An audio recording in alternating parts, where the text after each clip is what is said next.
Hello dear students, good afternoon. I welcome you on exam for banking classes. My name is Maipal Singh और आज एक हम बहुत ही अच्छा और बेहतरीन टॉपिक पढ़ने वाले हैं जो आपके बेसिक्स को स्ट्रॉन्ग करेगा। बहुत सारे लोग ये समझते होंगे कि नंबर सिस्टम बैंकिंग में नहीं पूछा जाता, तो मैं आज आपको ये बताऊंगा कि बैंकिंग में जो नंबर सिस्टम है स्पेशली आपके मेंस एग्जाम में पूछा जाता है और बहुत सारे क्वेश्चंस के मैं एग्जांपल के तौर पर आपको दिखाऊंगा भी किस टाइप के क्वेश्चंस पूछे जाते हैं। तो ये नंबर सिस्टम का पार्ट 1 होगा जिसमें मैं बेसिक्स आपको पढ़ाऊंगा और कुछ क्वेश्चंस करेंगे जो कि प्रीवियस ईयर पेपर्स में ऑलरेडी आ चुके हैं, राइट। तो चलिए आज की क्लास स्टार्ट करते हैं। और जैसा आज छोटी दिवाली का दिन है तो I wish you a very happy छोटी दिवाली, राइट। और आप सभी लोग मजे के साथ इस पार्ट को एंजॉय करना और दिवाली सेलिब्रेशन तो अगले दिन और भी अच्छे से करेंगे। आप भी पटाखे चलाएंगे, मैं भी चलाऊंगा और एंजॉय करेंगे, बट साथ साथ में लर्निंग करते हुए चलेंगे। लर्निंग को हमें अवॉइड नहीं करना है बिकॉज हमारे 3 से 4 एग्जाम लगातार होने वाले हैं, है ना। तो उसके लिए लर्निंग साथ में चलती रहेगी। तो देखिए मैं आपको दिखा देता हूं कि किस टाइप के क्वेश्चंस हैं। देखो आपको मैंने दिखाया है ना कि ये मेरा जो क्वेश्चन है, ये जो क्वेश्चन है आपका आईबीपीएस पीओ मेंस में पूछा गया था, राइट। तो आईबीपीएस पीओ मेंस में जो क्वेश्चन है ये नंबर सिस्टम का क्वेश्चन है। बोल रहा है when 2 digits of 2 digit number are interchange then original number is greater than 400% of the new number so obtained. उसके 400% से भी ज्यादा है। How many such natural numbers are there which will satisfy the above given condition and ignore the numbers which have 0 in its unit place. तो ये question आपसे पूछा गया आईबीपीएस पीओ मेंस में। आई थिंक 2018-19 के पेपर में आप देखोगे, 17-18-19 में से किसी में भी देख लेना, क्योंकि मैंने 3 ही पेपर्स में से इन क्वेश्चंस को निकाला है, राइट। थोड़ी सी वैल्यू चेंज की है, थोड़ा थोड़ा लैंग्वेज में चेंज किया है सो दैट कॉपीराइट का इश्यू ना आए, राइट। तो पहले मैं सॉल्व नहीं करवा रहा हूं, दिखा रहा हूं क्वेश्चन। फिर देखिए उसी के बेसिस पर एक और क्वेश्चन था, one of the 2 digits of 2 digit number is 300% of other digit. तो जैसे x और y 2 डिजिट है तो x और y में से कोई एक 300% ऑफ अदर डिजिट होगा। तो या तो x 300% होगा या तो y 300% होगा और उसके अकॉर्डिंग क्वेश्चन पूछा गया है आपसे। ये बेस्ड ऑन PYQ मतलब प्रीवियस ईयर क्वेश्चन पर बेस्ड है, राइट। नेक्स्ट क्वेश्चन, अब ये वाला क्वेश्चन जो है वो आपके सामने है, the 10th place digit of a 3 digit number. तो ये वाला क्वेश्चन आपका मेंस में पूछा गया था और ये लेटेस्ट क्वेश्चन है। ये आई थिंक 2019 से मैंने लिया है और मैंने यहाँ पर लिखा था, बट हो सकता है कॉपी पेस्ट करते टाइम वो पार्ट डिलीट हो गया है। जैसे मैं लिखता हूँ ना यहाँ पर आईबीपीएस पीओ मेंस और एसबीआई पीओ मेंस, तो उस तरीके से यहाँ पर लिखा हुआ था बट वो डिलीट हो गया है। तो ये सारे 3 क्वेश्चन दिखाया मैंने आपको। ऐसे ही बहुत सारे क्वेश्चन एलसीएम एचसीएफ से आते हैं। यूनिट डिजिट वाला क्वेश्चन 2018 या 19 का एसबीआई पीओ मेंस का पेपर देखना, उसमें यूनिट डिजिट का क्वेश्चन पूछा गया था और डबल पावर के साथ पूछा गया था, राइट। तो नंबर सिस्टम से बहुत सारे क्वेश्चन अब आने लगे हैं। 2017 से पहले वाले क्वेश्चंस देखेंगे, पेपर देखेंगे, क्वेश्चन पेपर, तो आपको एक भी क्वेश्चन, रेयरली आपको कभी कभार नंबर सिस्टम का कोई क्वेश्चन मिल जाए तो मिल जाए, लेकिन 2017 के बाद नंबर सिस्टम को भी इंक्लूड किया गया है और हर बार 1 या 2 क्वेश्चन स्पेशली मेंस में तो पूछा ही जाता है। तो आपके सिलेक्शन के लिए ये बहुत इंपॉर्टेंट है। दूसरा पार्ट, आपको बेसिक्स पता होने चाहिए कि अगर आपको ये नहीं पता कि भाई रेशनल नंबर क्या होते हैं और रेशनल नंबर से अगर क्वेश्चन आ जाए तो फिर आपके लिए प्रॉब्लम होगी ना। तो बेसिक्स तो आपको आने चाहिए। तो इतना बेसिक तो बैंकिंग वाले को भी आना चाहिए। मैं एक बार मोटा मोटा आपको बता देता हूं कि नंबर सिस्टम को हम कैटेगराइज 2 पार्ट में करते हैं कि पूरा जो नंबर सिस्टम है ना वो कॉम्प्लेक्स नंबर से बना हुआ है। अब कॉम्प्लेक्स नंबर क्या होता है, जैसे होता है a प्लस बी आई और i क्या होता है आपका आयोटा। तो ये वाला जो पार्ट होता है ना, अगर केवल ये होगा तो इमेजनरी, केवल ये होगा तो रियल। तो रियल और इमेजनरी का कॉम्बिनेशन होता है कॉम्प्लेक्स नंबर। तो रियल नंबर ये हो गया और इमेजिनरी नंबर ये हो गया, है ना। तो रियल नंबर, तो पूरा नंबर सिस्टम क्या होता है, केवल रियल नंबर होगा, मतलब ये वाला केवल पार्ट होगा तो उसको रियल नंबर बोलेंगे, केवल ये वाला पार्ट होगा तो उसको इमेजिनरी बोलते हैं। तो बस आपको डेफिनेशन पता होनी चाहिए कि नंबर सिस्टम में जो पूरा नंबर सिस्टम है वो रियल और इमेजिनरी नंबर्स में कैटेगराइज होता है। उसके बाद रियल नंबर्स को फिर से रैशनल और इरेशनल में कैटेगराइज करते हैं, फिर रियल को अगेन फ्रैक्शन इंटीजर में और इंटीजर में नेगेटिव, और नेचुरल नंबर को हम पॉजिटिव नंबर भी बोलते हैं, पॉजिटिव नंबर। और जीरो ना तो नेगेटिव होता है ना तो पॉजिटिव होता है, तो इसको नॉन नेगेटिव भी बोलते हैं, नॉन पॉजिटिव भी बोलते हैं, है ना। तो जीरो आपका न्यूट्रल नंबर होता है। तो ऐसे कैटेगराइज होगा। धीरे धीरे इनकी डेफिनेशंस के बारे में पढ़ना स्टार्ट करेंगे। तो मैं बहुत डिटेल में नहीं जाऊंगा, जो आपके एग्जाम के लायक है ना वही चीजें आपको समझाऊंगा। तो ये जो रियल नंबर है, आपको ये पता होना चाहिए कि रियल नंबर्स जो होते हैं ना वो नंबर लाइन पर हम ड्रॉ कर सकते हैं, और ये कहीं से भी नेगेटिव इन्फिनिटी से लेके पॉजिटिव इन्फिनिटी तक कोई भी नंबर हो सकता है। अब वो चाहे फ्रैक्शन का हो, चाहे वो आपका एग्जैक्ट नंबर हो, कुछ भी हो सकता है, डेसिमल हो, कुछ भी हो सकता है। और imaginary numbers can not be represented on number line, can not be represented on number line. ये वाला पार्ट है, नंबर लाइन पर ये रिप्रेजेंट नहीं हो सकता। ये बस डेफिनेशन आपको पता होना चाहिए। अब इनका नाम रियल क्यों है? रियल नाम इसलिए क्योंकि ये रियल लाइफ में यूज होते हैं, यूज्ड इन रियल लाइफ, इसलिए इनको रियल नंबर बोल रहे हैं। और ये इमेजिनरी नंबर, इनको इमेजिनरी क्यों बोल रहे हैं? क्योंकि ये हाइपोथेटिकल कॉन्सेप्ट्स में, साइंटिफिक कैलकुलेशंस में यूज होते हैं। रियल लाइफ में कभी भी आपने देखा है कि आपने कभी पूछा है कि भैया तीन आयोटा सब्जी दे देना? आपने ये तो कहते हुए देखा है कि 3 kg सब्जी दे देना। तो यहाँ पर कॉम्प्लेक्स आई वाला जो पार्ट आ जाता है कि जैसे अगर मैं यहाँ पर लिखूं 5i, तो ये इमेजिनरी नंबर हो गया। जो आई वेरिएबल है आयोटा, उससे ही इमेजिनरी नंबर्स आइडेंटिफाई होते हैं। तो ये आपने पढ़ा होगा 8th 9th में, जब आपने क्वाड्रेटिक इक्वेशन पढ़े होंगे तो उस टाइम आपने ये सॉल्व किया होगा। बट रियल लाइफ में कोई यूज नहीं है, आपके सिलेबस में भी नहीं है, आपको केवल रियल नंबर पढ़ना होता है। अब रियल नंबर को हम 2 पार्ट में कैटेगराइज करते हैं। 2 पार्ट कौन कौन से हैं आपके? 2 पार्ट हैं आपके, एक तो रैशनल नंबर और एक तो इरेशनल नंबर। तो रैशनल और इरेशनल में बहुत सारा कंफ्यूजन रहता है लोगों को। तो लोगों को केवल एक डेफिनेशन पता है कि P/Q format, real number, rational number जो होते हैं वो P/Q फॉर्मेट में होते हैं, where Q is not equal to 0। आप बताइए, इसके अलावा और कोई डेफिनेशन पता है आपको? जल्दी से बताएं। तो ये सारे के सारे P/Q फॉर्मेट में होते हैं और Q is not equal to 0। ये आपका बुकिस डेफिनेशन है। अगर बुकिस डेफिनेशन है तो इसमें आप फंस सकते हैं। तो अगर मैं P/Q फॉर्मेट मान के चलो, एक मैंने √2 लिखा यहां पर और अपॉन में लिखा 1, तो ये P/Q फॉर्मेट है और Q नॉट इक्वल टू 0 भी है। तो क्या ये रैशनल हो गया? तो आपके लिए तो ब्लंडर हो गया कि भाई P/Q फॉर्मेट तो है, बट ये तो इरेशनल है ना, क्योंकि 1 तो किसी के भी नीचे लिख सकते हैं और नॉट इक्वल टू 0 भी होता है। तो आपको क्या बोलना है कि भाई P और Q जो होने चाहिए ना, ये इंटीजर वैल्यूज होनी चाहिए। ये क्या होने चाहिए? इंटीजर होने चाहिए। तो ये आपको भूलना नहीं है कि P and Q should be integer. तो P यहां पर क्या है? ये इंटीजर नहीं है, इसलिए ये रैशनल नहीं होगा। और इरेशनल नंबर क्या होते हैं? इरेशनल नंबर P/Q फॉर्मेट में नहीं हो सकते। और ये नंबर कौन से होते हैं? जैसे √2 है, या अगर मैं कहूं क्यूब रूट ऑफ 2 भी अगर निकालूं तो वो एग्जैक्ट वैल्यू नहीं देता।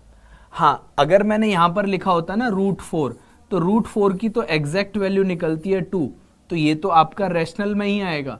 लेकिन ऐसे रूट्स जिनकी एग्जैक्ट वैल्यू नहीं होती है वो सारे के सारे इरेशनल नंबर में आते हैं, राइट। और एक बहुत फेमस इरेशनल नंबर होता है आपका पाई, राइट, पाई।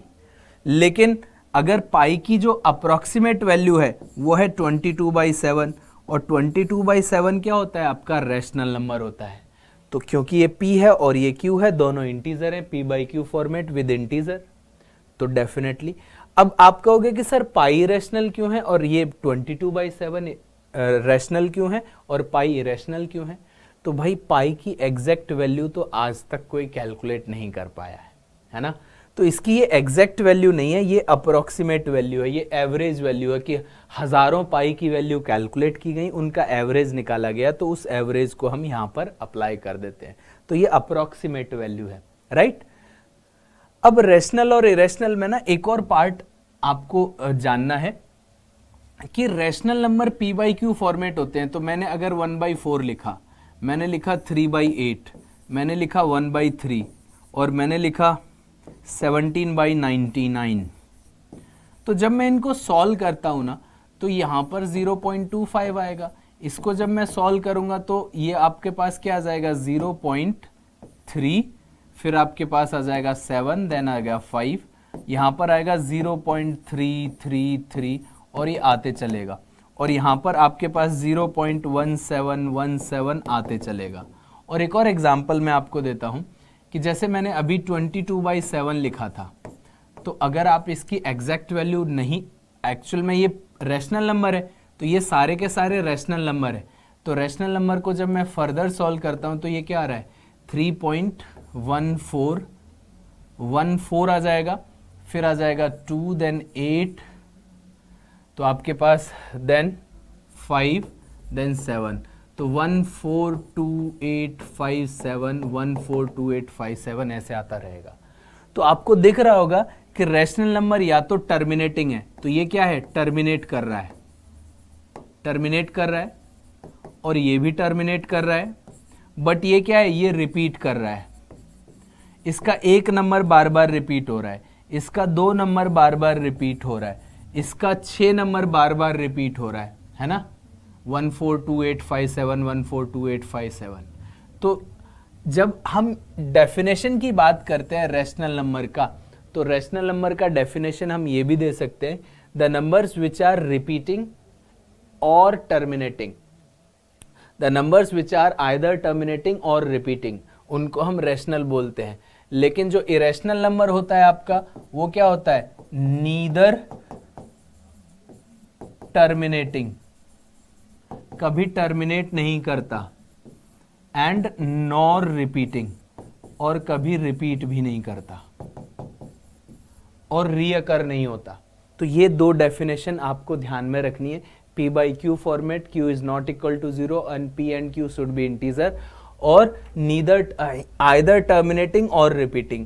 irrational क्या होता है P by Q फॉर्मेट में नहीं लिख सकते, ना तो वो कभी टर्मिनेट होता है ना तो वो कभी रिपीट होता है। जैसे एक एग्जांपल दूं आपको कि √2 का वैल्यू आप निकालिए, डेसिमल में √2 का वैल्यू आप नोटबुक भर दो, बोर्ड भर दो, सब कुछ भर दो, लेकिन आगे आता जाएगा। और कभी भी आपको ऐसा फील नहीं होगा कि आपके 6 नंबर बार बार रिपीट हो रहे हैं या 2 नंबर बार बार रिपीट हो रहे हैं या 1 नंबर, तो कोई पैटर्न फॉलो नहीं करता है। तो नाइदर टर्मिनेटिंग नॉर रिपीटिंग, इतना पार्ट आपको पता होना चाहिए, ठीक है। अब फ्रैक्शन और इंटीजर हैं, तो फ्रैक्शन में आपको मिक्स्ड फ्रैक्शन होता है आपका, है ना, तो प्रॉपर और इम्प्रॉपर फ्रैक्शन होते हैं। वैसे तो प्रॉपर फ्रैक्शन और इम्प्रॉपर फ्रैक्शन दो टाइप के फ्रैक्शन होते थे, अगर आपने पढ़ा होगा तो। प्रॉपर फ्रैक्शन क्या होता है, जैसे 3/4, तो इसमें न्यूमरेटर छोटा होता है, डिनोमिनेटर बड़ा होता है। इम्प्रॉपर क्या होता है, जिसमें डिनोमिनेटर, जिसको हम मिक्स्ड फॉर्मेट में लिखते हैं, इसको मिक्स्ड में लिखते हैं ना, तो ये मिक्स्ड फॉर्मेट में जो लिखा जा सकता है वो इम्प्रॉपर, क्योंकि इसमें न्यूमरेटर बड़ा है और डिनोमिनेटर छोटा होता है। इंटीजर क्या है, तो इंटीजर आपका पॉजिटिव इंटीजर भी हो सकता है, नेगेटिव इंटीजर भी हो सकता है, और 0 भी हो सकता है। तो all positive integers are called, positive integers को हम क्या बोलते हैं, नेचुरल नंबर, और नेचुरल नंबर को और क्या बोल सकते हैं, काउंटिंग नंबर्स, और काउंटिंग स्टार्ट्स फ्रॉम 1। तो सारे के सारे नेचुरल नंबर क्या होंगे, 1 से स्टार्ट होंगे, 1 2 3 ऐसे, इस तरीके से, राइट। और इतना पार्ट क्लियर है। तो नेचुरल नंबर और होल नंबर में आपको डिफरेंस पता होना चाहिए। होल नंबर क्या होता है, अगर नेचुरल नंबर के साथ होल नंबर को इंक्लूड किया जाए तो 0 से स्टार्ट होगा, 1 होता है, ये भी पॉजिटिव ही है, बट इसमें पॉजिटिव के साथ 0 भी आ जाता है। तो अगर होल नंबर को अगर मैं एक नेम देना चाहूँ ना, तो होल नंबर्स को हम क्या बोल सकते हैं, नॉन नेगेटिव बोल सकते हैं, नॉन नेगेटिव इंटीजर्स। तो नेगेटिव इंक्लूड नहीं है बट नॉन नेगेटिव है, तो नॉन नेगेटिव में 0 भी आता है, क्योंकि 0 नेगेटिव तो नहीं है ना, नॉन नेगेटिव है। तो नॉन नेगेटिव इंटीजर तो होल नंबर। तो कई बार आपने देखा होगा कि find out the non negative solution of a given equation और find out the whole number solution of a given equation. तो होल नंबर और नॉन नेगेटिव बात बराबर है। तो अगर आपको ये नहीं पता और आपसे क्वेश्चन पूछा जाए कि नॉन नेगेटिव सॉल्यूशन बताने हैं या होल नंबर सॉल्यूशन बताने हैं, तो अगर आपको ये बेसिक डेफिनेशन नहीं पता होगा तो आप वहीं अटक जाएंगे। और आपको ये भी पता होना चाहिए पॉजिटिव नंबर ऑफ सॉल्यूशन का मतलब क्या हो गया कि हमें केवल नेचुरल नंबर्स का यूज करना है या काउंटिंग नंबर्स का यूज करना है। तो काउंटिंग नंबर कौन से होते हैं? काउंटिंग स्टार्ट्स फ्रॉम 1, तो 1 से स्टार्ट होने वाले काउंटिंग नंबर होते हैं या नेचुरल नंबर होते हैं या पॉजिटिव नंबर। ये पूरा कैटेगराइजेशन है जो आपको पता होना चाहिए।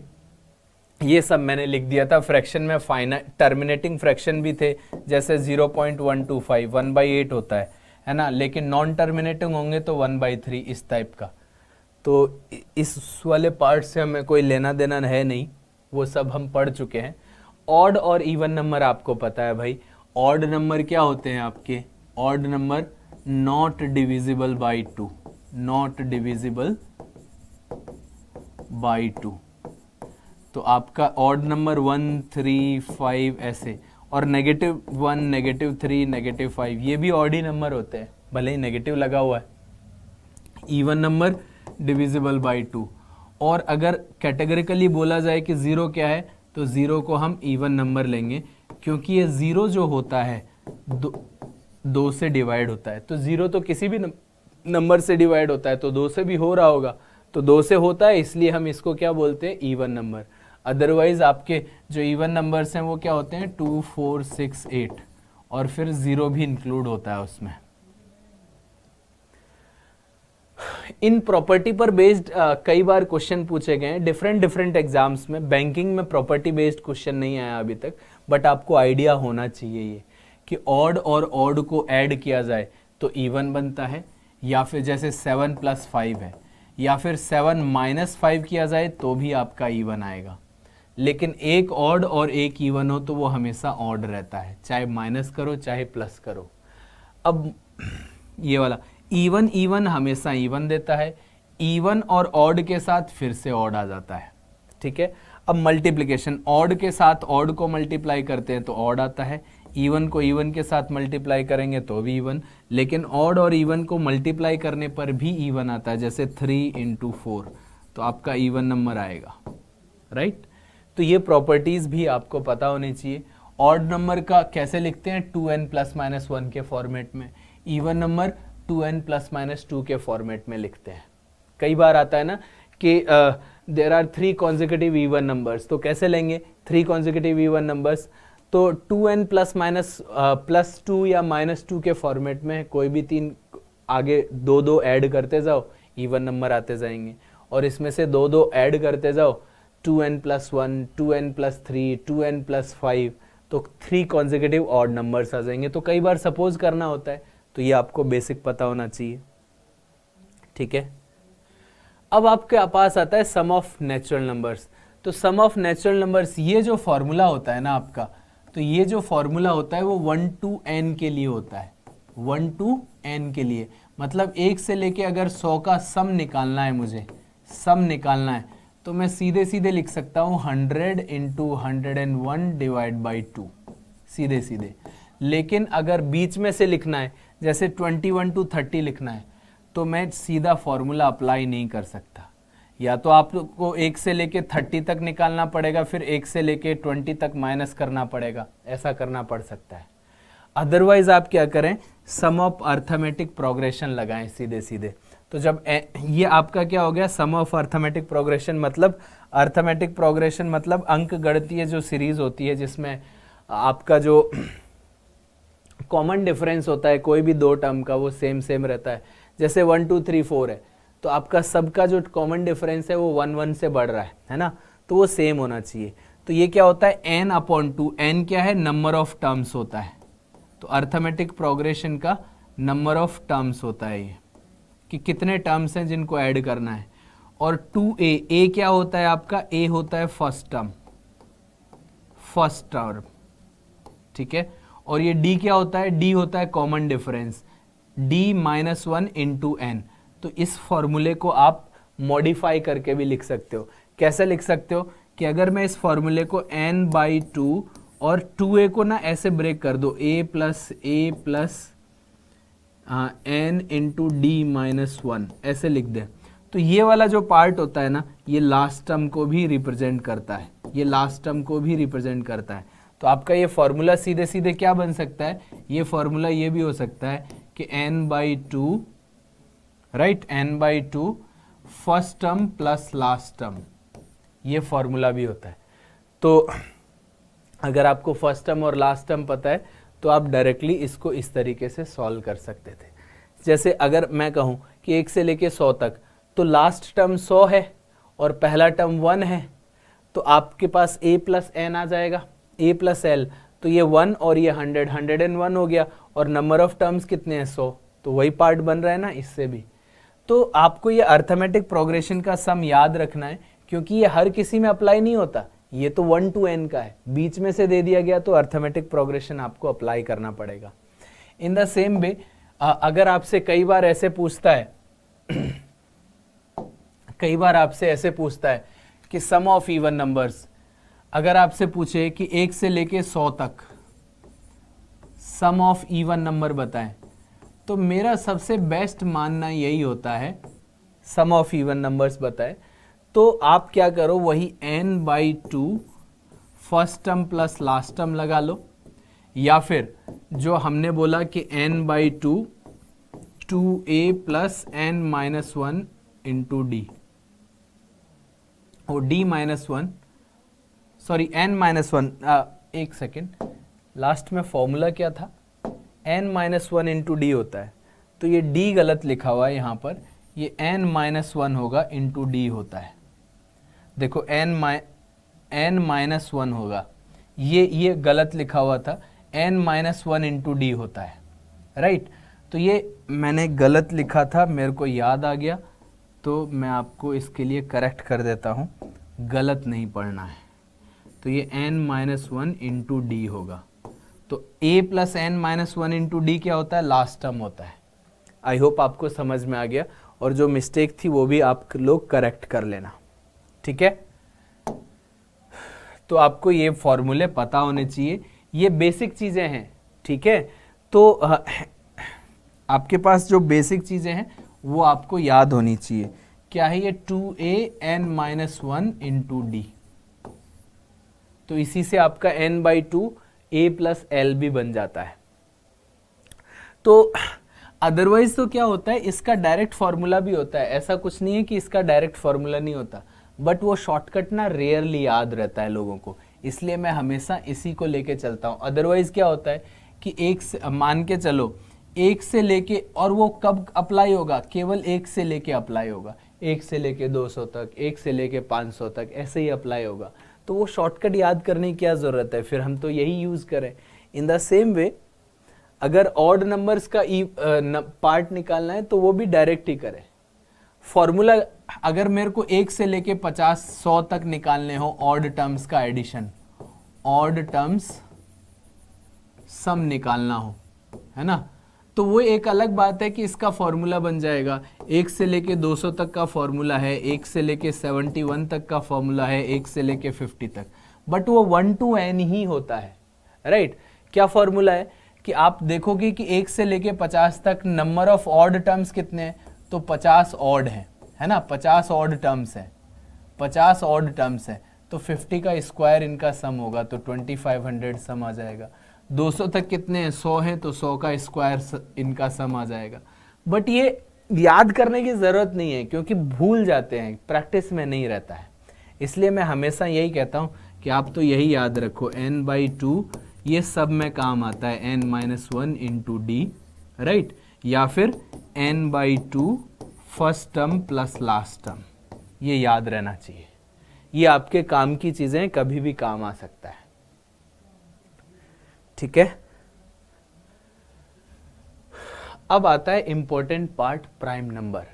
तो आपने कहा कि सर प्राइम नंबर पर कभी क्वेश्चन तो नहीं पूछा गया, लेकिन भाई प्राइम नंबर मान के चलो ऐसे प्रोबेबिलिटी में आ जाए कि find the probability of getting a lottery ticket which has a prime number and the numbers on lottery ticket are 1 to 100।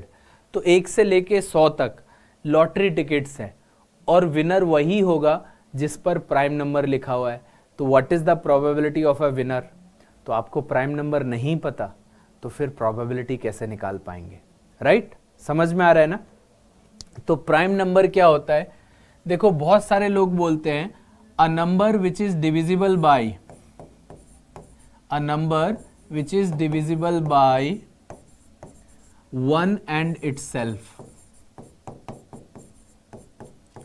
1 and itself। तो बहुत सारे लोग इस डेफिनेशन में फंस जाते हैं। क्यों फंस जाते हैं? मैं उनसे क्रॉस क्वेश्चन पूछता हूँ कि भाई 1 प्राइम है कि नहीं है? तो 1 is divisible by 1 and 1 is also divisible by itself. But सबने पढ़ा होता है कि ये प्राइम तो नहीं है ना? बट डेफिनेशन के अकॉर्डिंग तो प्राइम होना चाहिए, आपकी डेफिनेशन के अकॉर्डिंग। तो अब आप ध्यान से समझिए, a number which is divisible by 1 and itself लिखा हुआ है और नहीं लिखा हुआ। दैट मीन्स 1 एंड इटसेल्फ अलग अलग होंगे। दैट मीन्स इसका एग्जैक्ट डेफिनेशन क्या होना चाहिए? A number which has exactly 2 factors. एक नंबर ऐसा नंबर जिसके एग्जैक्टली 2 फैक्टर होते हो, ना तो 2 से ज्यादा ना तो 2 से कम। तो एक का तो एक ही फैक्टर होता है। समझ में आ रहा है? इसलिए एक प्राइम नंबर नहीं है।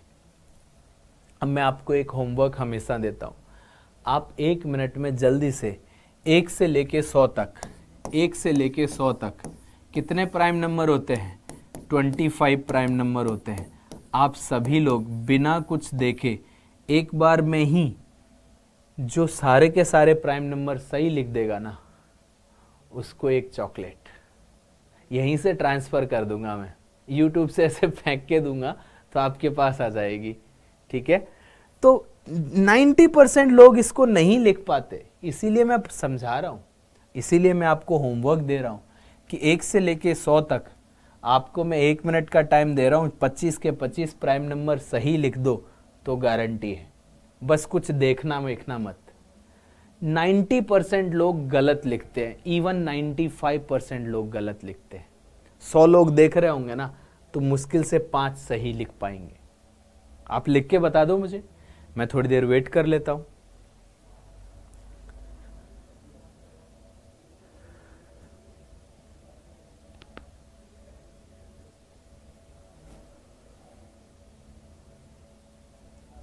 लिखे सबने? बताइए। तो अब आपने जो भी पार्ट लिखा है उसको एक बार चेक कर लो कि भाई आपने जो लिखा है वो सही है कि गलत है। तो मैं चेक करवा देता हूँ कि भाई आप 2 से प्राइम नंबर स्टार्ट होते हैं। 2, 3, 5, 7, 9, 11, 13, 17, 19, 23। फिर आपके पास आता है 29, 31, 37, 41, 43, 47, 53, 59। फिर आता है 61, 67, 71, 73, 79, 83, 89 एंड 97। ये 25 नंबर है। 1, 2, 3, 4, 5, 6, 7, 8, 9, 10, 11, 12, 13, 14, 15, 16, 17, 18, 19, 20, 21, 22, 23, 24, 25। अच्छा मैंने काउंटिंग गलत कर दी क्या? अच्छा 9 मैंने गलत लिख दिया है। देखा? 9 नहीं होता है। 2, 3, 5, 7, 11, 13। तो ये 25 नंबर है ना? तो कई लोग क्या लिख रहे होंगे? 51 को भी लिखा होगा, 87 को भी लिखा होगा, 91 को भी लिखा होगा, हो सकता है 69 को भी लिख लिया है ना? तो वो डिफरेंशिएट नहीं कर पाते। हो सकता है 39 को लिख लिया हो सकता है आपने 49 को लिख लिया हो, तो उनको समझ में नहीं आ रहा है। ठीक है?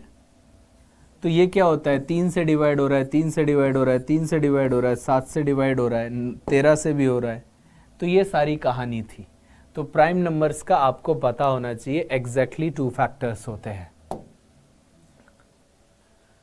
अब कंपोजिट नंबर की अगर बात करें तो कंपोजिट नंबर जितने भी नंबर्स होते हैं ना, जितने भी नंबर्स होते हैं उसमें से 1 माइनस कर दो और प्राइम माइनस कर दो।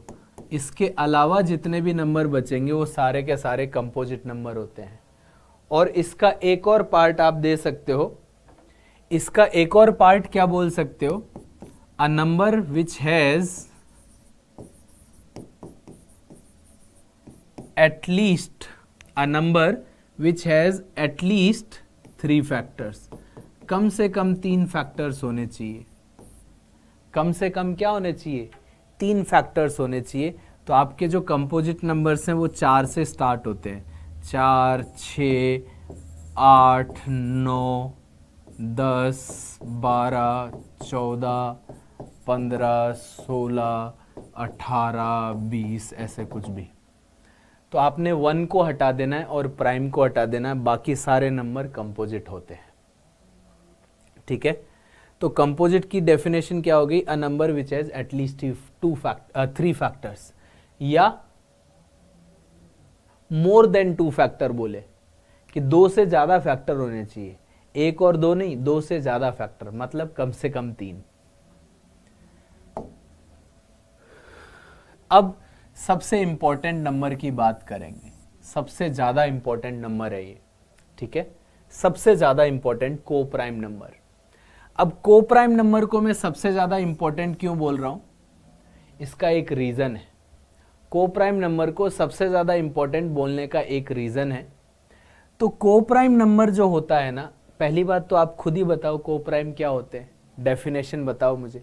कुछ लोग बता पाएंगे को प्राइम नंबर क्या होते हैं, बताइए, पूछ रहा हूं मैं। देखिए थोड़ा थ्योरेटिकल कॉन्सेप्ट ज़्यादा है, बट अगर ये बेसिक्स आपको नहीं आते तो हर जगह आप अटकते हैं, है ना। तो बेसिक्स आना बहुत ज़रूरी है अगर बैंकिंग के एग्ज़ाम अब क्लियर करने हैं, रटने से काम नहीं चलेगा। को प्राइम नंबर कौन से प्राइम नंबर है, तो हम कह सकते हैं 2 और मोर देन 2 नंबर्स, 2 या 2 से ज़्यादा नंबर जिनका HCF 1 होता है। हाईएस्ट कॉमन फैक्टर क्या होता है, 1। 2 या 2 से ज़्यादा नंबर जिनका हाईएस्ट कॉमन फैक्टर 1 होता है। दैट मीन्स, एक एग्जांपल देता हूँ, 4 और 9। तो 4 और 9 जो है ना, वो 1 के अलावा किसी से डिवाइड होता है, नहीं होता। कॉमन डिवाइज़र होना चाहिए। तो इनका कॉमन डिवाइज़र जो है वो केवल 1 है, 1 के अलावा किसी से डिवाइड नहीं होते। तो 1 के अलावा और कोई कॉमन फैक्टर नहीं है, उनको को प्राइम बोलते हैं। तो को प्राइम होने के लिए मिनिमम 2 नंबर तो होने चाहिए। तो जैसे आपके इंग्लिश में वर्ड आप पढ़ते हैं कोऑपरेट, कोऑर्डिनेशन, तो कोऑपरेशन आप किसके साथ करते हैं, दूसरे के साथ। कोऑर्डिनेशन किसके साथ करते हैं, अपने साथ तो नहीं करते ना, किसी और के साथ करते हैं। तो कम से कम पेयर तो होना चाहिए। तो 2 नंबर हमेशा होते हैं, 2 से ज्यादा, 2 या 2 से ज्यादा नंबर। अब नाम से आपको ये पता लग रहा होगा को प्राइम, तो आप ये गलती मत करना कि को प्राइम लिखा हुआ है इसका मतलब ये प्राइम नंबर होने चाहिए। क्या इन दोनों में से एक भी नंबर प्राइम है, बताइए, नहीं है ना।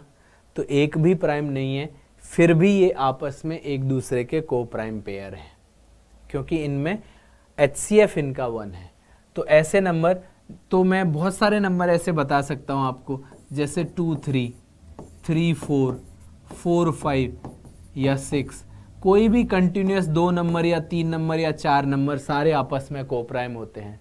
या फिर कोई एक प्राइम नंबर ले लो, 3, है ना, और इसके साथ कुछ भी लिखते जाओ, इसके मल्टीपल के अलावा, 3 के अलावा कुछ भी लिखते जाओ।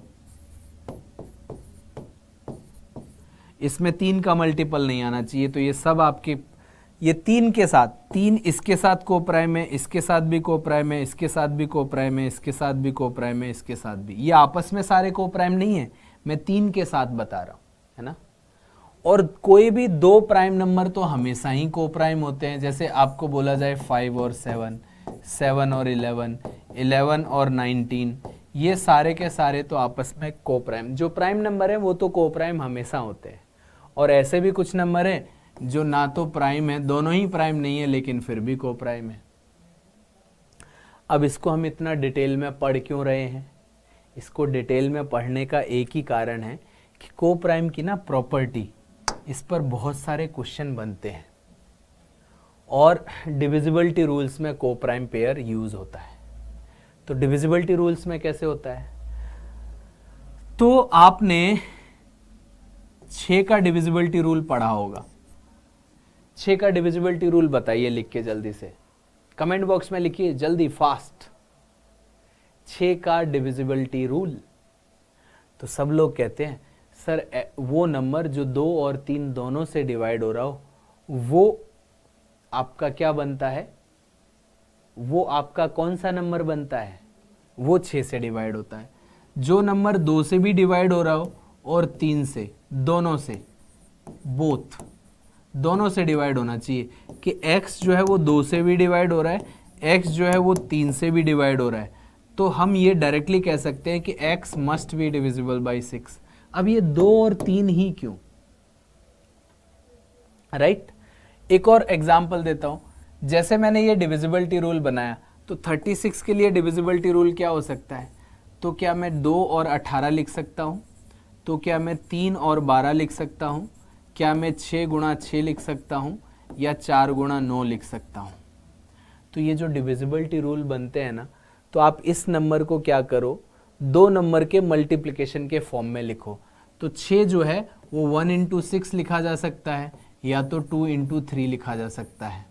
अब 1 वाले को तो हमें लेना ही नहीं है, तो है ना, ऐसे यहाँ पर भी तो मैं लिख सकता हूँ 1 इंटू 36, तो 1 वाले को तो कंसिडर करना ही नहीं है, वो तो को प्राइम होता ही है। 1 के साथ तो सभी को प्राइम होते हैं, है ना।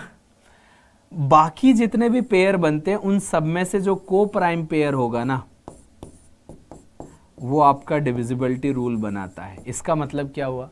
तो यहाँ पर एक ही पेयर बन रहा है 2 और 3 का, और वही आपका डिविजिबिलिटी रूल बना रहा है। तो ऐसे ही 36 का डिविजिबिलिटी रूल क्या होगा? A number which is divisible by 4 and 9 both, दोनों से डिवाइड होना चाहिए।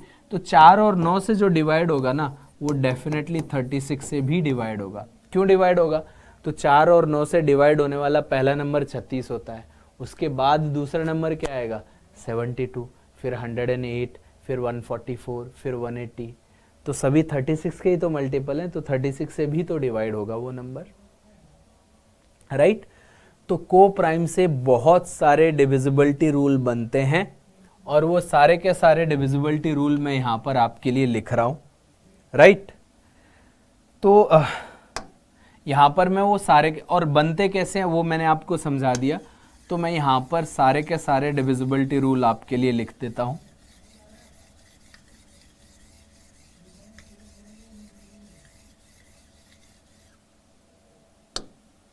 देखिए, मैंने लिखा था 6 के लिए, 6 का तो हो गया डिविजिबिलिटी रूल, तो 2 और 3, तो मैं यहाँ पर ऐसे को प्राइम पेयर लिख रहा हूँ कि इन दोनों से डिवाइड होगा वो 6 से भी डिवाइड होगा।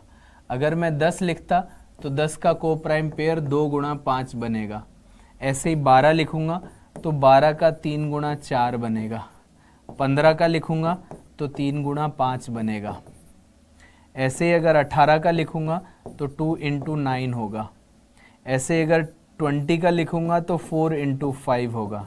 ऐसे अगर मैं 21 का डिविजिबिलिटी रूल बनाना चाहता हूं तो 3 इंटू 7, 22 का बनाना चाहता हूं तो 2 इंटू 11, राइट? और अगर मैं 24 का डिविजिबिलिटी रूल बनाना चाहता हूं तो 3 इंटू 8, और अगर मैं 28 का डिविजिबिलिटी रूल बनाना चाहता हूं तो 4 इंटू 7। ऐसे ही 35 के लिए क्या हो जाएगा? 5 इंटू 7। 36 का अभी अभी मैंने आपको बताया था 4 इंटू 9। तो ये जो इंटू के साथ लिखे हुए ना, इसका मतलब क्या हो गया? जो नंबर 3 और 8 दोनों से डिविजिबल होगा वो डेफिनेटली 24 से डिविजिबल होगा।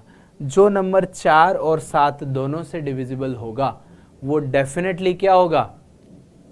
वो 28 से डिविजिबल होगा। ऐसे ही बहुत सारे पेयर हैं, यहाँ पर और कॉमन पेयर लिख देता हूँ। जैसे आपके साथ 56 हो गया तो 7 इंटू 8 बनाता है, 42 हो गया तो 6 इंटू 7 बनाता है, आपके पास 56 लिख दिया हमने, 63 आया तो 7 इंटू 9 बना देता है, 72 आया तो 8 इंटू 9 हो जाता है, 99 आया या 88 आया तो 9 इंटू 11, 88 आता तो 8 इंटू 11, 132 है तो 11 इंटू 12 होता है, 143 है तो 11 इंटू 13 होता है। तो ये सारे डिविजिबिलिटी रूल बनते हैं। तो देखो आपको अगर 1 से लेके 15 तक डिविजिबिलिटी रूल आते तो आप कितने सारे डिविजिबिलिटी रूल ऑटोमेटिकली को प्राइम पेयर के थ्रू बना सकते हैं, राइट। तो को प्राइम पेयर का एक तो मतलब है कि डिविजिबिलिटी रूल बनाता है, और बहुत सारे क्वेश्चन को प्राइम पेयर के एलसीएम एचसीएफ में आते हैं, और एलसीएम एचसीएफ में ना, एचसीएफ में स्पेशली को प्राइम की प्रॉपर्टी यूज होती है। आई होप आपको इतना बात समझ में आ रहा होगा, और ये पूरा का पूरा पार्ट आप नोट कर लेना। तो ये बेसिक चीज़ें हैं, और इससे आपकी क्या होगी, कैलकुलेशन भी बढ़ेगी। कई बार आपको मान के चलो, एक एग्जांपल दे रहा हूं आपको, कि ऐसे मान के चलो आपके पास 1 2 3 4 5 और 3 इंटू 7 8 इज इक्वल टू, ऐसे बनाना है, और 2-3 ऑप्शन दे रखे हैं, 4 ऑप्शन दे रखे हैं, ये कुछ ये ऑप्शन दे रखे हैं। तो अगर आपको डिविजिबिलिटी रूल पता है, कि अगर आपको दिख जाए कि मान के चलो सपोज करो कि ये वाला नंबर आपको दिख जाए कि ये 9 से डिविजिबल है, या फिर आपको ये दिख गया 78 की जगह मैं मान के चलो यहाँ पर 76 लिख दूँ, है ना। तो 76 क्या होता है, 4 इंटू 19 होता है। तो ये नंबर जो भी आंसर होगा ना, वो 4 से डिविजिबल होगा, पहला बात। तो 4 से डिविजिबल अगर एक ही नंबर दिखा तो मैं डायरेक्ट टिक कर सकता हूँ कि नहीं। और ऐसे ही डिविजिबिलिटी रूल जब एलसीएम एचसीएफ के क्वेश्चंस हम करते हैं ना, तो उसमें बहुत जगह पर डिविजिबिलिटी रूल्स यूज हो जाते हैं। आई होप आपको समझ में आ रहा है, ठीक है। तो बाकी के डिविजिबिलिटी रूल्स हमें नहीं पता, जैसे 2 3 5 7 या फिर 11 है, 13 है, इनके डिविजिबिलिटी रूल्स और आ जाएं तो सारे के सारे डिविजिबिलिटी रूल्स हम बड़े आराम से कर पाएंगे। और बाकी को प्राइम के सहारे हमने इतने सारे डिविजिबिलिटी रूल देख ही लिए हैं, ठीक है। तो इनको एक बार और ध्यान से नोट कर लो, और अगर कोई भी प्रॉब्लम आती है तो आप मुझे बताएं, ठीक है। अब देखिए आपके पास 2 4 8 16 32 लिखा हुआ है, 5 25 125 625, इन सब का डिविजिबिलिटी रूल एक ही होता है। अब एक ही कैसे होता है, तो इसको कनेक्ट करने का एक अपना तरीका है। तो सबसे पहले आप ऐसे लिख लो इनको, 2 4 8 16 32, और आप इसको ऐसे भी लिख सकते हो, ये 2 रेज़ टू पावर 1 है, ये 2 रेज़ टू पावर 2 है, ये 2 रेज़ टू पावर 3 है, ये 2 रेज़ टू पावर 4 है, ये 2 रेज़ टू पावर 5 है। और ऐसे ही आप इसको लिख सकते हो, 5 raise to power 1 is equal to 5, 5 raise to power 2 is equal to 25, 5 raise to power 3 is equal to 125, 5 raise to power 4 is equal to 625, 5 raise to power 5 लिखना है तो 3125। इन सब के डिविजिबिलिटी रूल सेम होंगे। क्या होंगे वो मैं आपको समझाऊंगा। देखिए इसका जो डिविजिबिलिटी रूल होगा ना, जितनी पावर लगी हुई है ना 2 के ऊपर या 5 के ऊपर, उतने ही लास्ट के डिजिट देखते हैं। तो यहां पर क्या देखना पड़ेगा, लास्ट 1 डिजिट, और यहां पर क्या देखना पड़ेगा, लास्ट 2 डिजिट, यहां पर लास्ट के 3 डिजिट, यहां पर लास्ट के 4 डिजिट, यहां पर लास्ट के 5 डिजिट। ऐसे ही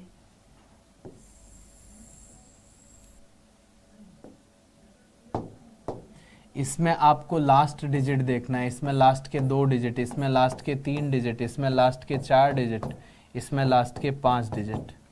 अब ये रूल कहाँ से बनता है, आप कहेंगे सर आपने तो ये रटना बता दिया, रूल बना होगा तो कुछ रीज़न रहा होगा। तो रूल कैसे बनेगा भाई, वो एक बार मैं आपको बताता हूँ। देखिए ध्यान से समझना कि मान के चलो कोई एक ऐसा नंबर है 1 2 3 4 5 6। अब आपको चेक करना है कि ये नंबर जो है वो 4 से डिविजिबल है कि नहीं, है ना। तो आप सीधे सीधे देखो कि ये जो 10 है और ये जो 100 है और ये जो 1000 है, इससे ये सारे रूल बन के आ रहे हैं कि अगर इस नंबर को मैं 100 से डिवाइड करता हूँ, 1 2 3 4 5 6, इसको अगर मैं 100 से डिवाइड करता हूँ तो आप इसको दो पार्ट में ब्रेक कर सकते हो कि एक तो ये हो गया, बाकी ये 56 जो आएगा ना वो रिमाइंडर आएगा। तो ये वाला जो नंबर है ये 100 से डिविजिबल है और 100 is a part of 4 into 25। तो अगर ये नंबर 100 से डिविजिबल है तो 4 से और 25 दोनों से डिविजिबल है कि नहीं है, बताइए आप खुद ही सोचिए। तो अगर 56 जो लिखा हुआ है वो 4 में से 4 से डिवाइड हो गया तो पूरा नंबर 4 से डिवाइड हो जाएगा, और अगर 56 25 से डिवाइड हो गया तो पूरा नंबर 25 से भी हो जाएगा। तो अगर मैं 100 से डिवाइड करने के बाद जो रिमाइंडर देखता हूँ, है ना, वो 4 से डिवाइड हो गया तो 4 से पूरा नंबर डिवाइड हो जाएगा, 25 से डिवाइड हो गया तो पूरा 25 से। तो केवल लास्ट के 2 ही डिजिट तो चेक करने पड़े, है ना। ऐसे ही अगर मैं इसको चेक करना चाहता हूं कि ये आपका 8 से डिविजिबल है कि नहीं, तो 8 के लिए 3 0 ले लो। तो जब इसको ब्रेक करोगे तो ये 1 2 3 4 सॉरी ये 0 0 0 प्लस आ जाएगा 4 5 6। तो ये जो नंबर है ना ये 1000 से डिविजिबल है। 1000 क्या होता है 8 इंटू 125। तो ये नंबर 8 से भी डिविजिबल है और 125 से भी। तो केवल लास्ट के 3 डिजिट को चेक करना बच जाता है। ऐसे ही 10 से डिवाइड कर दोगे तो 10 से 1 2 3 4 5 0, ये नंबर 10 से डिविजिबल है, बाद में बचा है 6। तो ये 10 से डिविजिबल है तो ये 2 से भी डिविजिबल है और 5 से भी। तो 2 और 5 के लिए 1 डिजिट, फिर इसकी पावर बढ़ा दें तो 4 और 25 बन जाता है तो 2 डिजिट, फिर पावर बढ़ाएं 8 और 125 तो 3 डिजिट। तो ऐसे ये डिविजिबिलिटी रूल बनता है। समझ में आया? कहानी समझ में आ रही है ना? तो इंटरेस्टिंग चीजें हैं। तो ये इन इंटरेस्टिंग चीजों को अगर आप पढ़ते रहेंगे तो आपके धीरे धीरे बेसिक्स और ये नंबर सिस्टम आपकी कैलकुलेशन को इंक्रीज करने में और आपकी जो मैथमेटिक्स की लैंग्वेज स्किल्स, जो कॉम्प्रिहेंशन स्किल्स होती हैं, उनको इम्प्रूव करने में बड़ी हेल्प करता है। क्योंकि इसी में सारे के सारे टर्म्स के बारे में आप पढ़ते हैं, इसी में डिविजिबिलिटी रूल पढ़ते हैं आप, इसी में cubes, squares, cube root, square root, ये सारी चीज़ें तो मैं ऑलरेडी आपको पढ़ा चुका हूँ। क्वांटम फाउंडेशन बैच की प्लेलिस्ट में अगर आप देखेंगे तो 2 कैलकुलेशन के पार्ट में ऑलरेडी आपको पढ़ा चुका हूँ, राइट। तो ये सारी कहानी है। तो अगर आपको किसी को भी कोई प्रॉब्लम है तो वो आप मुझे बताएं।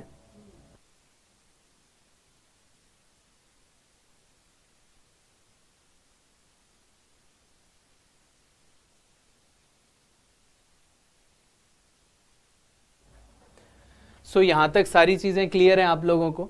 तो देखिए 1-2 डिविजिबिलिटी रूल और बचते हैं, तो डिविजिबिलिटी रूल इस क्लास में खत्म कर लेते हैं। तो 3 और 9 का डिविजिबिलिटी रूल मुझे बताने की जरूरत नहीं है, आप सभी को पता है कि अगर मान के चलो ये कोई नंबर है आपका, ये कोई नंबर है आपका, राइट। अब इसको चेक करना है whether this number is divisible by 3 और 9। तो आप क्या करते हैं, इंडिविजुअल डिजिट्स 1 2 3 5 और 6 और 1, इनका इंडिविजुअल डिजिट का सम करते हैं। इंडिविजुअल डिजिट का सम करोगे तो देखो आपके पास ये 6 और 12, 6 और 12 18। तो 18 3 से डिवाइड हो रहा है तो ये नंबर भी 3 से डिविजिबल है। और अगर 18 9 से डिवाइड हो रहा है तो ये नंबर 9 से भी डिविजिबल है। तो 2 3 और 5 का जो डिविजिबिलिटी रूल होता है ना, ये सेम होता है, ठीक है। और अगर बहुत बड़ा नंबर आ जाए तो कैसे चेक करोगे?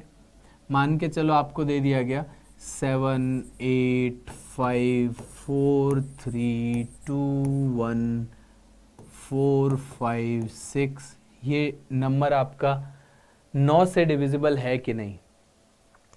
तो अब आप इन सबको ऐड करोगे तो टाइम लगेगा ना, है ना। तो आप क्या करो यार, 9 के पेयर ही तो बनाने। जैसे ये 6 और 6 12 18, तो 9 9 के 2 पेयर बन गए। तो मैं भी ऐसे ही करूँगा कि 7 और 2 9 का पेयर बन गया तो ये हट जाएगा, 8 और 1 9 का पेयर बन गया हट जाएगा, ये और ये 9 का पेयर बन गया हट जाएगा, 4 और 5 ये 9 का पेयर बन गया हट जाएगा, ये भी 9 का पेयर बन गया हट गए। तो 9 9 के पेयर सारे बन के हट गए तो डेफिनेटली ये 9 से डिविजिबल है। तो ऐसे भी कर सकते हो, ऐड करने की ज़रूरत नहीं है। समझ में आ रहा है? आई होप आपको क्लियर हुआ होगा।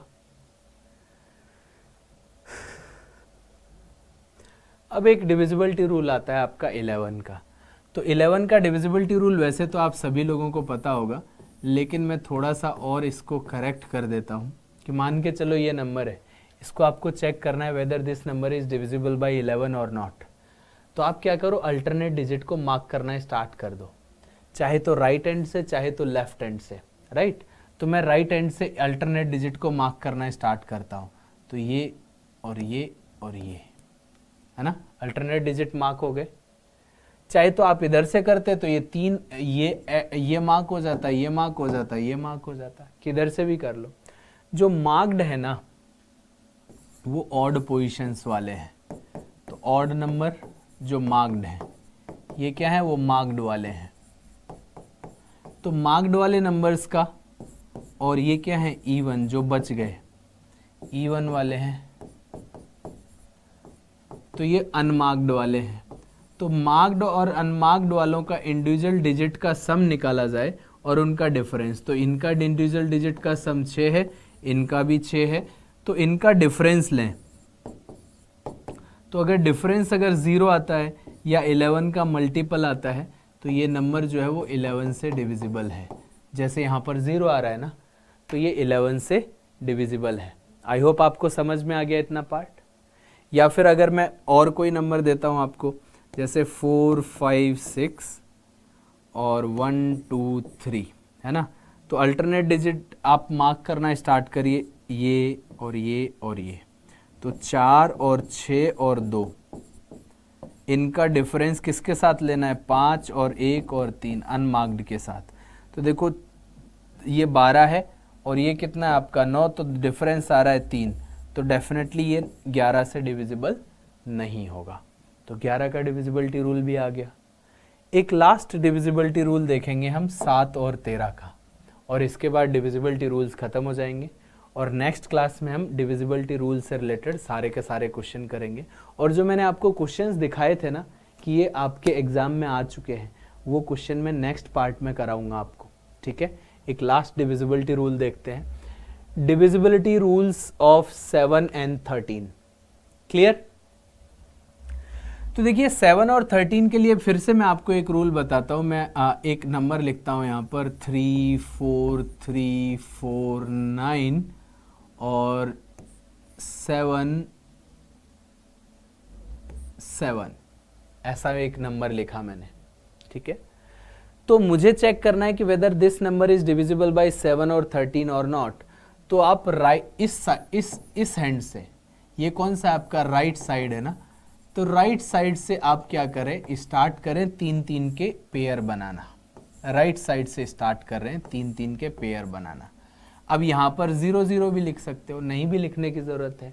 और राइट साइड से ही क्या करो, ये जो पेयर बने ना इनको positive negative positive, start with positive then negative then positive, इस तरीके से मार्क करना स्टार्ट कर दीजिए। पॉजिटिव पॉजिटिव वालों को ऐड कर लो। तो देखो 9 7 7 और एक 3 है, तो पॉजिटिव वालों का एडिशन करना है आपने, पॉजिटिव वालों को ऐड करना है। और नेगेटिव का एक ही पेयर है, बट अगर 2 पेयर होते तो उनको भी ऐड करते। तो यहाँ पर ये क्या बन जाएगा, 9 7 7 प्लस 3, ओरली हो जाएगा बट मैं आपको लिख लिख के बता रहा हूँ। और ये 4 3 4। अब इन दोनों का आपने क्या लेना है, डिफरेंस लेना है। और अगर डिफरेंस जो भी है वो 7 से डिवाइड हुआ तो 7 से डिवाइड हो जाएगा। अगर डिफरेंस 13 का मल्टीपल निकला तो 13 से डिवाइड हो जाएगा। ये कहानी बनेगी आपकी, ठीक है। तो ये लास्ट डिविजिबिलिटी रूल होगा। इसके बाद हम क्लास को फिनिश करेंगे और जितने भी क्वेश्चन मैंने आपको स्टार्टिंग में दिखाए थे उन क्वेश्चंस को मैं नेक्स्ट पार्ट में ऐड करूंगा, ठीक है। तो इतना पार्ट हो गया। अब आप इसका जब डिफरेंस निकालेंगे तो डिफरेंस देखिए आपका क्या आएगा, 6, फिर बचेगा आपका कितना 4 और फिर बचेगा 5। अब ये अगर 7 से डिविजिबल है तो 7 से डिवाइड करके देखो, 7 से डिवाइड करेंगे तो 7 बार बचेगा 5, 56। तो देखो ये 78 टाइम्स एग्जैक्टली डिविजिबल है। तो अगर ये डिफरेंस 7 से डिविजिबल है ना, तो ये पूरा नंबर 7 से डिविजिबल है। क्या ये 13 से डिविजिबल है? तो ये नंबर आपका 13 से भी डिविजिबल है। देखो 546 डिवाइड बाई 13, तो 13 से 13 चौको 52 होते हैं, 2 बचेगा फिर 26, तो ये 13 से भी, तो ये दोनों से डिविजिबल है। तो मैंने क्या कहा, डिफरेंस अगर 7 से डिवाइड हो जाए तो 7 से डिवाइड हो जाएगा, 13 से डिवाइड हो जाए तो 13 से भी हो जाएगा। कुछ एग्जाम्पल्स और दे देता हूँ सो दैट आपको थोड़ा सा क्लियर हो जाए। कुछ एग्जाम्पल्स मैं आपको देता हूँ, यहाँ पर मैं एग्जाम्पल दे रहा हूँ, राइट। जैसे मान के चलो 1092 है या 1065 है, 66 या 1064 है। अगर मैं कहूँ कि यहाँ से 3 डिजिट का पेयर बनेगा, तो देखो ये पॉजिटिव ये नेगेटिव, तो पॉजिटिव नेगेटिव एक ही पेयर है, तो इनका डिफरेंस जो आ रहा है वो 91 है। अब 91 7 से भी डिवाइड होता है और 13 से भी डिवाइड होता है, तो ये पूरा नंबर 7 और 13 से डिवाइड हो रहा होगा, ठीक है। ऐसे ही यहाँ पर क्या बनेगा, एक पेयर ये बनेगा, एक पेयर ये बनेगा, ये पॉजिटिव ये नेगेटिव, तो डिफरेंस आ रहा है 65। अब 65 तो केवल 13 से डिवाइड होता है ना, तो ये नंबर केवल 13 से डिवाइड होगा। यहाँ पर ये वाला पार्ट तो पॉजिटिव और नेगेटिव 63, अब 63 तो केवल 7 से डिवाइड होता है, तो ये नंबर केवल 7 से डिवाइड हो रहा होगा। इतना पार्ट क्लियर हो गया आपको? तो ये आपका डिविजिबिलिटी रूल्स था। तो यहाँ पर मैंने आपको कौन कौन से डिविजिबिलिटी रूल बना दिए, तो 11 का हो गया, 2 का, 4 का, वो सारे पार्ट हो गए थे, 3 to 9 का डिविजिबिलिटी रूल भी हो गया। तो सारे के सारे डिविजिबिलिटी रूल्स हमने इस क्लास में कवर कर लिए, और जितने भी क्वेश्चंस बाकी हैं वो मैं नेक्स्ट पार्ट में कवर करूँगा, राइट। सो आई होप आपने बहुत सारी चीज़ें, नई नई चीज़ें, यहाँ पर डेफिनेशंस हैं या बेसिक्स हैं, वो आपने सीखे होंगे, और ये डेफिनेटली आपकी कैलकुलेशंस को, आपके जो मैथमेटिक्स के क्वेश्चंस को समझने की क्षमता होती है उसको डेफिनेटली इंक्रीज करेंगे।